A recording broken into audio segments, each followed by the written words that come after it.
Okay, so I know that this one's a little bit on the late side, but I really needed to dive into this one, so let's get into it.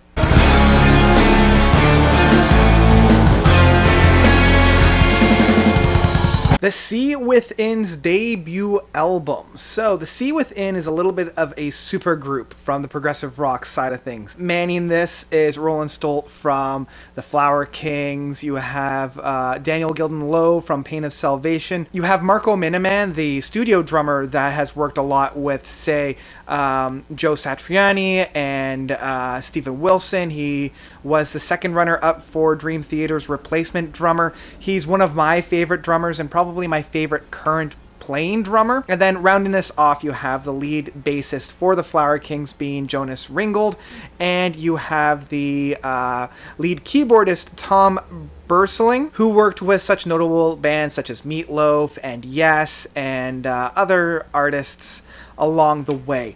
And so I was very excited about this guy, and with that lead single off of the album, the first track of Ashes of Dawn, I got really excited for this newer approach to music that we hadn't quite heard from this conglomeration. Now, having kind of the dual star performers of Roland Stolt and Daniel Gilden Lowe, I was wondering how they were going to balance the two ideologies, because I find Daniel to be much more of a darker approach, more of a jazzy instrumentations, almost like, say, like a 90s grunge approach, where I found Roland Stolt's presentation of music to be much more symphonic, much more optimistic, and much more of a retro look back at like the 70s. So I was interested to see how these guys blended, and with that single of Ashes of Dawn, I was getting some really nice, meaty, dark music that I was really enjoying. I love the fact that Daniel is on the lead vocals for most of this. I was wondering how they're going to do this, if they're going to do more of like a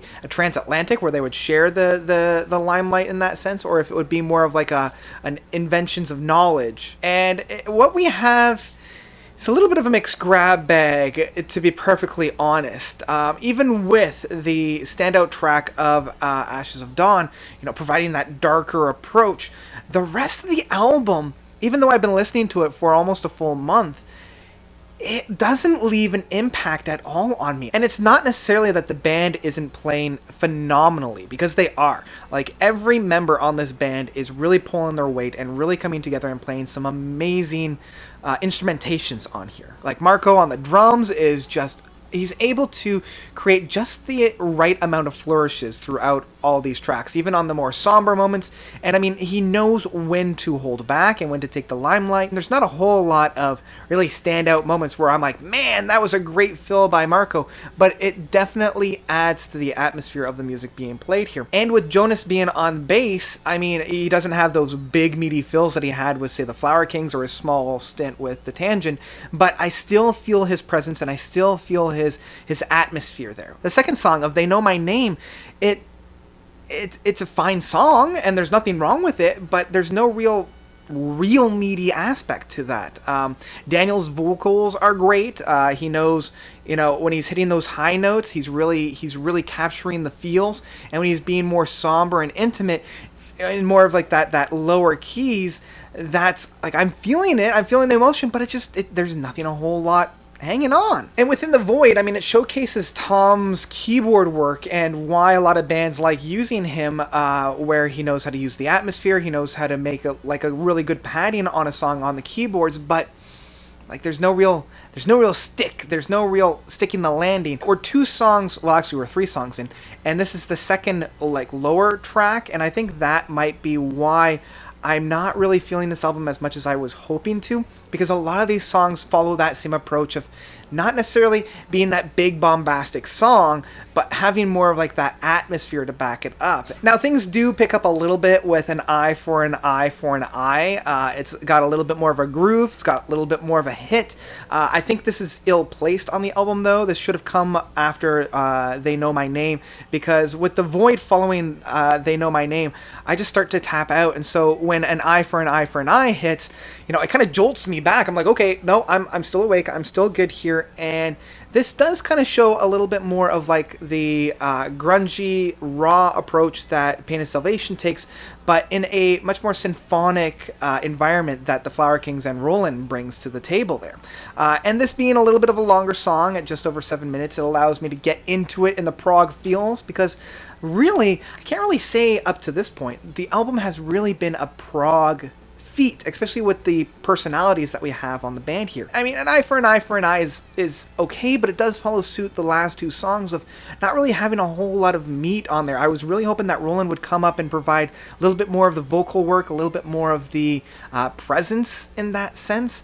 And his presence is felt within the music, but I was hoping that his presence would be felt in the actual vocals. I mean, that's not to discredit Daniel on here, because his vocal works within that chorus is quite good, especially for where his vocals have been in the past and where they've led up to. But still, I was really hoping for a little bit more. And I do like a little bit of the trading of guitar works that we have here. Like, it is kind of hard to kind of pinpick which one is Daniel's and which one is Roland. And I guess they're both trying each other's styles at certain times, which I do like that trade up. Now, Goodbye, I mean, I have to literally click through the songs and listen to them to kind of jog my memory, because yeah, Goodbye is actually one of the songs that I really, really enjoy on this album.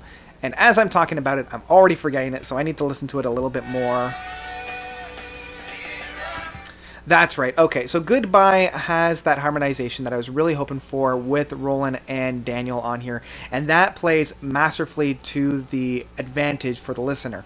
I do wish that they did more of this, and I like how somber yet optimistic it is, because through the verses of this, it does play a little bit on the negative side, like it's a lot more on the minor chords. And so when we come into the chorus and it switches to a major chord, I really like that duality. I like that ebb and flow, because when we get into it, it's like, yeah, this is a goodbye, but we're looking more towards the future as well. And The Sea Within was kind of what I was hoping the rest of the album would be, but it's only like 2 minutes and 23 seconds long.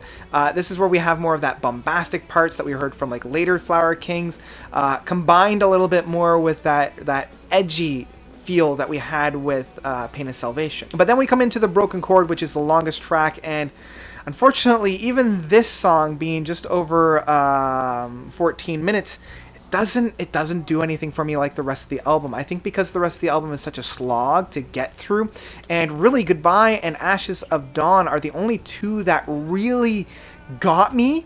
By the time we get to a Broken Chord, my mind is kind of checked out. Now, I do like the Beatle-esque vibe that we had at the beginning. It feels very much like some things that we've got from Transatlantic. Because it's so long, we do have a little bit more ebb and flow. There's some valleys, there's some peaks, but the peaks just do not justify the runtime, even though it never feels boring. And then it was very strange that they decided to end this with The Hiding of Truth. Again, I need to listen to the song again because I don't remember it at all. Right. So this one definitely feels more like it's a Flower King song, something from their Numbers album. No, it was Banks of Eden, was it? Numbers was on that album.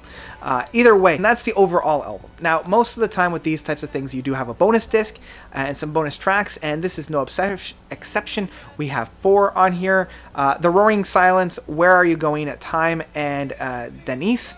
And actually, these tracks are a lot better than any of the tracks that are found on the actual release. And this is when you know you're kind of in trouble, because I really enjoy a lot of these songs more. They have a lot more punch, they have a lot more flow to them, there's a lot more gripping and styles to them, and I find myself humming along to them and having them more in my head, more so than the actual studio release. So it's a little bit on shaky grounds, as I said, when the bonus material outshines the actual material itself. So overall, this one was a disappointment. I was really expecting a little bit more, and I'm alright with being surprised with a group like this. I mean, Storm Corrosion and Inventions of Knowledge, both of those were not what I expected, but I was blown away by those projects. The Sea Within didn't have that for me. Even though it wasn't really what I expected, it was a lot of very somber kind of guitar noodling without any real perch. The best way I can kind of summarize this album is it features, if this were a movie, this would be a movie with a star-studded cast. Like, you would have very prominent actors on here delivering amazing performances with a lackluster and subpar script. And that's really what I kind of felt like with this album. The actual performances, the musicians on here are playing at top notch, they're doing a standout job, but the material they're working with isn't the greatest around, and I found myself just wandering. Now, I don't want to say skip this entirely, because if this is your jam, if you're a fan of these musicians, I would definitely check it out. But I also can't really recommend listening to it. So I'm going to create a whole new rating category from here that's right in between the stream it and the skip it. And that's going to be, it's going to be forgettable. You're not going to remember this guy in a week, even a couple of days. And I think that is a good ultimate rating for this album, because as I said, it's not necessarily a straight up skip, and it's not one that I would recommend streaming. If it's your thing, go ahead and listen to it, but for me, it's ultimately forgettable. And that's where I'm going to leave it for there. What did you guys think of the Sea Within's debut album? Did you love it? Did you hate it? Let me know of your own thoughts about this by commenting down below. I'd really like to hear those who really like this album. Please let me know what it is that you liked about this, because I always love hearing different takes on an album, especially one that I'm not necessarily all that fond of. So let me know of those guys. Thank you guys so much for watching. As always, you guys are definitely the best. And until next time, notes out.